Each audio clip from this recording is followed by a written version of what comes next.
اگر کسی انسان کے پاس اپنی ضرورت سے زائد چیزیں موجود ہوں اور اگر انہیں چھوڑ بھی دے تو اس کی زندگی پر کوئی منفی اثرات مرتب نہیں ہوں گے،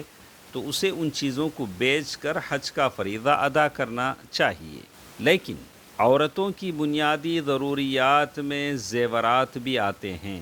اگر کسی عورت کے پاس صرف اپنی ضرورت کے مطابق زیورات ہوں تو عورت کے لیے یہ زیورات بیچ کر کے حج پر جانا ضروری نہیں ہیں، لیکن اگر ضرورت سے زیادہ زیورات ہوں تو حج کی ادائیگی کے لیے اپنے زیورات بیچ سکتی ہیں۔ شیخ محمد بن صالح عثیمین رحمہ اللہ سے ایک سوال کیا گیا کہ کیا عورت اپنے اور محرم کے حج کے اخراجات پورے کرنے کے لیے زیور بیچ سکتی ہے؟ تو انہوں نے جواب دیا، ایسا کرنا عورت پر ضروری نہیں ہے، لیکن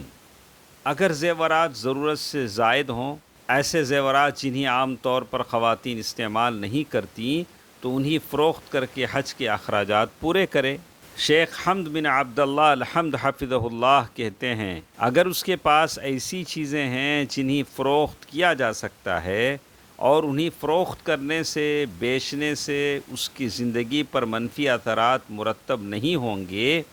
مثال کے طور پر اس کے پاس 2 گھر ہیں یا 2 گاڑیاں ہیں،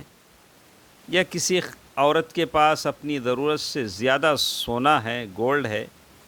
یا اسی طرح کی کوئی بھی چیز جو بنیادی ضرورت سے زیادہ ہے، تو ایسی صورت میں اسے بیچ کر کے فریضہ حج ادا کرنا واجب ہے۔ یعنی اگر کوئی قیمتی چیز بنیادی ضرورت سے زیادہ ہے، اسے اس کی ضرورت نہیں ہے، تو اسے فروخت کر کے وہ خاتون حج پر جا سکتی ہیں۔